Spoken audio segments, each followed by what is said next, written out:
শুধু তোমারই জন্য ধারাবাহিকের নতুন প্রোমোতে দেখা যাবে বৈশাখী অনুষ্ঠানে রায়চৌধুরী বাড়িতে সবাই নাচ গান করতে থাকে।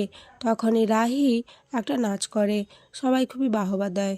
এরপরেই সকলে রাহুলের খোঁজ করে। রাহি ভাবে সত্যি তো রাহুলকে অনেকক্ষণ দেখছি না, আর তিতলিও তো নেই।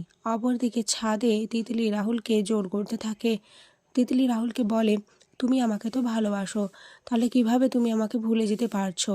রাহুল বলে, দেখো, তোমাকে আমি বারবার বলেছি তুমি আমার আশেপাশে আসবে না, তাও কেন বারবার আসছো? ছাড়ো আমাকে। তিতলি আবারও রাহুলের হাত ধরে।